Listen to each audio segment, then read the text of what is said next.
নাহিদ রানা যদি ব্যাপারটা বলেন,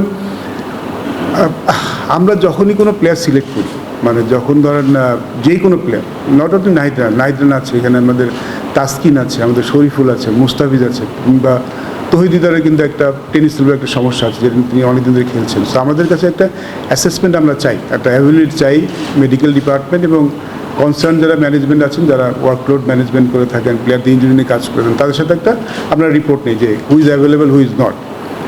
নাহিদ রানাকে কিন্তু আমরা সবসময় খুব মানে যেই ওয়ার্কলোড ম্যানেজমেন্টে বলে, এখন তো ওয়ার্কলোড ম্যানেজমেন্টে কিন্তু মুখে হয় না, এখন আপনি জানেন এটা জিপিএস ট্র্যাকার থাকে, সো দে ট্র্যাক এভরিথিং, সবার ট্র্যাক করে, এবং যখন ট্র্যাক করা হয়ে থাকে কে কোন ম্যাচটা খেলবে, কে কয়টা ম্যাচ খেলবে, কোন সিরিজে কোনটা খেলতে পারবে, এভাবে কিন্তু সবারটা করে, not only Nahid Rana, so about Taskin বলেন, যাদের ফাস্ট বোলার আছে সবগুলি ফলো করায়। নাহিদ রানাকে আপনি দেখেন, আমরা অস্ট্রেলিয়ার সাথে কিন্তু সব ম্যাচ খেলাইনি, সেখানে কিন্তু প্রথমে 2টি ওয়ানডে খেলেছেন, তারপর একটা উইক ব্রেক পেয়েছেন, তারপর 2টি টি-20 খেলেছেন। টেস্ট ম্যাচে was available according to workload management. Test ম্যাচে তারপরে আমরা বাড়তি সতর্কতা হিসাবে, অস্ট্রেলিয়া যেহেতু একটা ইম্পর্টেন্ট সিরিজ আমাদের, সেই সতর্কতা হিসাবে আমরা টেস্ট ম্যাচ খেলেন, যেটা আমরা প্রথমে মানে ব্যাখ্যা করেছিলাম কেন আমরা 3জন ফাস্ট বোলার আমাদের রেগুলার নেই অস্ট্রেলিয়াতে। তারা কিন্তু সবাই, যদি ওয়ার্কলোড ম্যানেজমেন্ট বলেন, যদি এই মানে ফিজিওর যে রিপোর্টগুলি আসে সেগুলি বলেন, they are all fit to play test matches. তারপরে আমরা বাড়তি সতর্কতা হিসাবে কিন্তু আমরা টেস্ট ম্যাচটা তাদেরকে খেলাইনি, 3জন ফাস্ট বোলার খেলাইনি।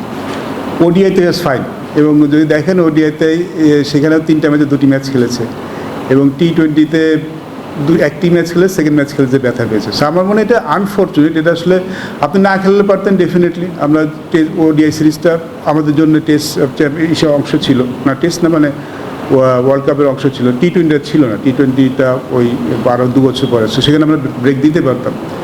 কিন্তু এইখানে একটা জিনিস আছে যেটা আমাদের ওয়ার্কআউট যারা ম্যানেজমেন্ট করে তারা বলে থাকেন যে 2টা ব্যাপার আছে যেটা ট্র্যাক করেন যারা, যে একজন বোলারের, স্পেশালি ফাস্ট বোলারের, আমরা রেড, গ্রিন, ইয়েলো একটা জোন বলে থাকি। তো অনেক সময় বেশি বল ওভারলোড হয়ে গেলে রেডে চলে যায়, আবার কম বোলিং করলে কিন্তু রেডে চলে যায়।